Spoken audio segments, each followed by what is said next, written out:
दोस्तों, क्या आपको भी कॉन्स्टिपेशन यानी कि कब्जे की समस्या रहती है? और यह समस्या कई सारे लोगों को हो सकती है और इसके कई सारे रीजन भी हो सकते हैं, जैसे खराब खान पान होना, पानी की कमी होना, डाइजेशन खराब होना। इसके अलावा और भी कई सारे रीजन हो सकते हैं जिसके कारण से व्यक्ति को कब्जे की समस्या रहती है। और इसको ठीक करने के लिए आज के इस वीडियो में हम एक टेबलेट के बारे में बात करेंगे।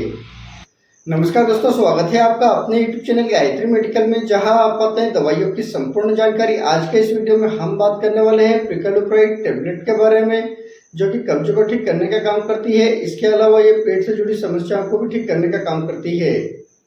जानेंगे इस वीडियो में यह टेबलेट क्या है, यह टेबलेट आपको मार्केट में किस नाम से मिल जाती है, इस टेबलेट का यूज कौन कौन सी बीमारियों को ठीक करने के लिए यूज किया जाता है, इस टेबलेट का क्या डोज रहता है और इसे कितने दिन तक लिया जाता है, इस टेबलेट को लेने पर कौन कौन से साइड इफेक्ट हो सकते हैं। इसके अलावा और भी कई अन्य महत्वपूर्ण बातें जानेंगे इस वीडियो में, तो बने रहिए वीडियो के अंत तक, जिससे कि आपको इस टेबलेट के बारे में पूरी जानकारी मिल सके। तो चलिए वीडियो की शुरुआत करते हैं। दोस्तों, प्रिकलुप्राइड टेबलेट की बात करते हैं तो 5-HT4 सेरोटोनिन एगोनिस्ट दवा है, जो कि इंटेस्टाइन की स्पीड बढ़ाने वाले रिसेप्टर को एक्टिव करती है और इंटेस्टाइन की मांसपेशियों को सक्रिय करती है, जिससे कि मल आसानी से निकल जाता है। तो दोस्तों, इस प्रकार ये टेबलेट अपना काम करती है। इस टेबलेट के ब्रांड नेम की बात करते हैं तो यह टेबलेट आपको मार्केट में बहुत सारे ब्रांड नेम से मिल जाती है, जैसे प्रूवेल, प्रूप्राइड, प्रूसेंट। ये कुछ पॉपुलर ब्रांड नेम है। हो सकता है आपके एरिया में किसी और ब्रांड नेम से मिले तो आप उसे भी यूज कर सकते हैं, बस ध्यान रहे कंपोजिशन सेम होना चाहिए। इस टेबलेट के ड्रग स्ट्रेंथ की बात करते हैं तो यह टेबलेट 1 mg तथा 2 mg के अलग अलग स्ट्रेंथ में बनाई जाती है, और ये जो स्ट्रेंथ है ये पेशेंट की नीड के अकॉर्डिंग डॉक्टर द्वारा पेशेंट को प्रिस्क्राइब की जाती है। अब बात करते हैं इस टेबलेट का क्या यूज है। तो दोस्तों, जैसा कि हम जानते हैं कि यह इंटेस्टाइन की स्पीड को बढ़ाने का काम करती है, तो इसका यूज मुख्य रूप से कॉन्स्टिपेशन यानी कि कब्ज को ठीक करने के लिए इस टेबलेट का यूज किया जाता है। जैसे दोस्तों, यदि किसी व्यक्ति को बहुत ज्यादा लंबे समय से कब्जे की समस्या है और कई प्रकार की मेडिसिन का यूज करने के बाद भी कब्जे की समस्या ठीक नहीं होती है, तो डॉक्टर द्वारा उस समय व्यक्ति को यह टेबलेट दी जाती है, क्योंकि क्रोनिक कॉन्स्टिपेशन के लिए इस टेबलेट को सबसे बेस्ट मेडिसिन माना जाता है। दोस्तों, यह टेबलेट उन व्यक्ति को भी दी जाती है जिनको ज्यादा कब्जे की समस्या तो नहीं रहती है, लेकिन उनको फ्रेश होने में प्रॉब्लम आती है या 2-3 दिन में एक बार फ्रेश होते हैं, तो उन व्यक्ति को भी यह टेबलेट दी जाती है। चाहे यह समस्या 2-3 महीने पुरानी हो तो उसको भी ठीक करने के लिए इस टेबलेट का यूज किया जाता है, और इस टेबलेट का बहुत ही अच्छा रिजल्ट मिलता है।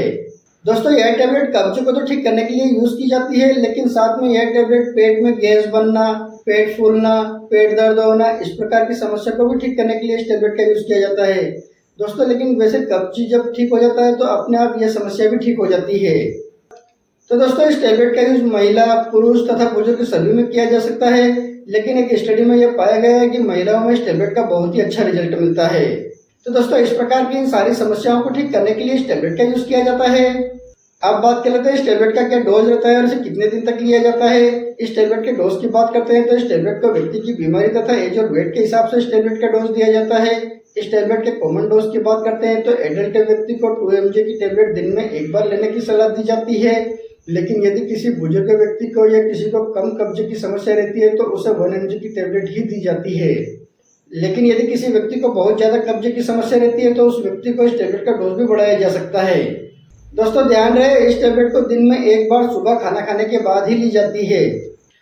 इस टेबलेट के टाइम ड्यूरेशन की बात करते हैं तो इस टेबलेट को 5 दिन से लगाकर 10 दिन तक कंटिन्यूअसली दी जाती है, और इतने समय में व्यक्ति को आराम मिल जाता है। लेकिन यदि किसी व्यक्ति को इतने समय में आराम नहीं मिलता है तो उसे यह टेबलेट लंबे समय तक भी दी जा सकती है। अब बात करते हैं इस टेबलेट को लेने पर कौन कौन से साइड इफेक्ट हो सकते हैं। इस टेबलेट के साइड इफेक्ट की बात करते हैं तो इस टेबलेट के कुछ कॉमन साइड इफेक्ट हो सकते हैं, जैसे nausea, vomiting, abdominal pain, headache, gastric irritation. इस प्रकार के कुछ कॉमन साइड इफेक्ट हो सकते हैं। इसके अलावा अगर कोई साइड इफेक्ट होते हैं तो इस टेबलेट को लेना तुरंत बंद करें और अपने डॉक्टर से कंसल्ट करें। दोस्तों, यहाँ पर कुछ बातों का ध्यान रखें, जैसे यदि किसी व्यक्ति को इस टेबलेट से किसी भी प्रकार की कोई प्रॉब्लम हो तो आप इस टेबलेट का दोबारा यूज ना करें। यदि किसी व्यक्ति को डायलिसिस चल रहा है तो उसे भी यह टेबलेट बिल्कुल ना दें। यदि किसी व्यक्ति को इंटेस्टाइन में ब्लॉकेज है तो उसे भी यह टेबलेट नहीं दी जाती है।